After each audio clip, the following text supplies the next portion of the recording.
विशाल कुमार उर्फ अजय राय द्वारा बताया गया कि इस पूरे कांड में जो मुख्य षड्यंत्रकर्ता थे वह पप्पू, धप्पू व गोरख राय गुप्त थे। दीघा थाना क्षेत्र में नीलेश मुखिया को गोली मारी गई थी। इन्हीं तीनों के द्वारा लगभग 25 लाख रुपए का इन लोगों को पैसा दिया गया। 2 अपराधियों को जेल भेजा गया था, मोहम्मद राजा और सैयद शहनवाज। इसमें 9 लोग गिरफ्तार हो चुके हैं अभी तक और लगभग 4 लोग बचे। पाटलिपुत्र थाना में 632-23 कांड दर्ज किया गया। उसी को समाप्त करने के लिए अजय राय से जब उसकी मुलाकात हुई और उन लोगों ने फिर डिसाइड किया कि अगर पैसा मिलता है तो वो इस घटना को अंजाम दिलवा सकता है। गोरख राय को झारखंड से लोहरदगा जिले से गिरफ्तार किया है। नीलेश मुखिया हत्याकांड मामले में पटना पुलिस को बड़ी सफलता हाथ लगी है। पुलिस ने आज साजिशकर्ता गोरख राय को झारखंड के लोहरदगा से गिरफ्तार किया है।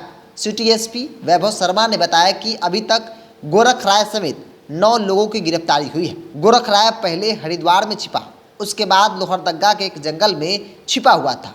पुलिस ने गुप्त सूचना के आधार पर इसे गिरफ्तार किया है। वैभव शर्मा ने कहा कि जल्द ही पप्पू राय, धप्पू राय को भी गिरफ्तार कर लिया जाएगा। सेंट्रल एसपी वैभव शर्मा नीलेश मुखिया हत्याकांड को लेकर कई बड़े खुलासे कर रहे हैं। जैसा कि आप लोगों को पता है कि 31 जुलाई को दीघा थाना क्षेत्र में नीलेश मुखिया को गोली मारी गई थी और बाद में उनकी मृत्यु हो गई थी। तो इसी के लिए दीघा थाना क्षेत्र में कांड संख्या पाटलिपुत्र थाना में 632-23 कांड दर्ज किया गया था।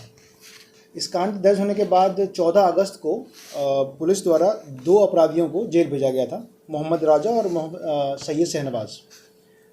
उन लोगों के बयान में जिन लोगों का नाम आया, उसके बाद 15 सितंबर को 6 और लोगों को जेल भेजा गया और उसमें से विशाल कुमार उर्फ अजय राय द्वारा बताया गया कि इस पूरे कांड में जो मुख्य षड्यंत्रकर्ता थे वह पप्पू, धप्पू व गोरख राय गुप्त थे।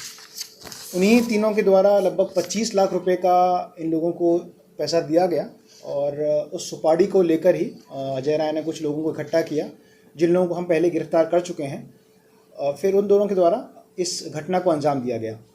आज हम लोगों ने गोरख राय को झारखंड से लोहरदगा जिले से गिरफ्तार किया है और हम लोग उसे फॉरवर्ड करने जा रहे हैं। उसने इस घटना में अपनी संलिप्तता स्वीकार की है और ये बताया है कि पिछले लगभग 8-10 साल से जो वर्चस्व को लेकर लड़ाई चल रही थी क्षेत्र में और प्रतिद्वंद्विता चल रही थी, उसी को समाप्त करने के लिए अजय राय से जब उसकी मुलाकात हुई और उन लोगों ने फिर डिसाइड किया कि अगर पैसा मिलता है तो वो इस घटना को अंजाम दिलवा सकता है। तो अजय राय ने पैसा लेकर ये घटना को अंजाम दिलवाया। हाँ, कोई क्लोज नहीं था, दूर का ही इनका एक मित्र था जो वहाँ पर रहता है और बेसिकली जंगल के बीच में उसके भी मतलब बना हुआ है घर टाइप का, तो वहाँ ही रुका हुआ था। दोनों भाई भी थे उस समय? नहीं, भाई नहीं थे। कुछ पता चला है भाई दोनों कहाँ हैं कि वो भी? कुछ जानकारी मिली है, अब वो जानकारी कितनी सही है कितनी गलत है अब उसकी हम लोग इन्वेस्टिगेशन कर रहे हैं और इन्फॉर्मेशन अगर ठीक होगी तो जल्दी से उन लोगों की गिरफ्तारी हो जाएगी। सर, ये तीनों भाई घटना से पहले यहाँ से चले गए थे, एब्सकॉन्ड कर गए या सेम डे गए थे?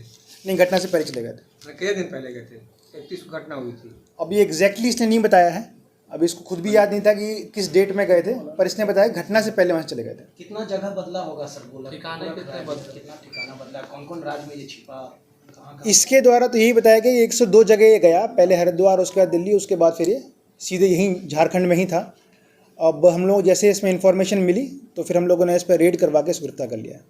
कितने दिनों से झारखंड में रह रहा? हमारी इन्फॉर्मेशन में तो लगभग 15-20 दिन से ऊपर से रह रहा था और क्योंकि हम लोग को जो इन्वेस्टिगेशन मालूम पड़ा उससे पहले कितने से रहा था वो अभी क्लियर होगा। इसमें 9 लोग गिरफ्तार हो चुके हैं अभी तक और लगभग 4 लोग बचे हुए हैं। 4 या 7? 4। गोरख राय को लेके 9 सर जिन पे क्लियर वो है। हाँ, दोनों भाई प्लस 2 और हाँ, जिन पे क्लियर हमारे पास एविडेंस है।